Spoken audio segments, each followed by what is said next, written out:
Hi folks, welcome to the Cannabis Corner. I'm your host, Kerry Burns. In 1956, we saw the last legal production of hemp in this country. This was part of the Hemp for Victory campaign that started in 1942. The government actually made its last purchase of hemp in 1948, but there were still some production going on up into about the mid-50s, and then it ceased altogether. Surprisingly enough, though, the use of cannabis did not slow down. In fact, from the period of 1956 to 1967, cannabis use in the United States saw a 1,000-fold increase. Now, this is a pretty substantial number when you look at the fact that 1,000 times more people were smoking cannabis than there were at the height of the end of the Hemp for Victory campaign.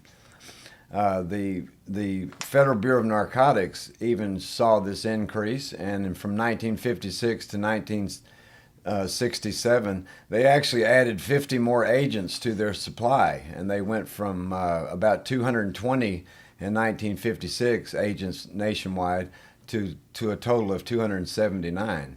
And if you look at Anslinger in his comments, he always said that, well, you know, the user out there doesn't have to worry about it because most of these arrests that we're making, 75 to 80% of them are dealers. And the other 20 to 25%, these are actual dealers that pleaded down to possession charges.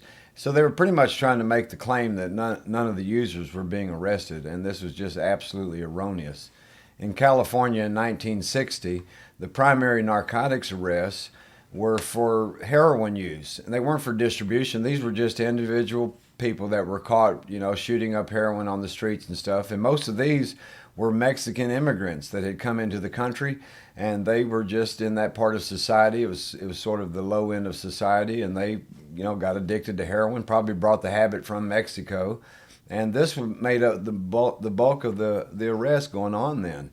And then gradually, you started seeing this increase in marijuana arrests. And it got to the point where the main arrests being made were marijuana, and very few being arrested for the harder narcotics like heroin.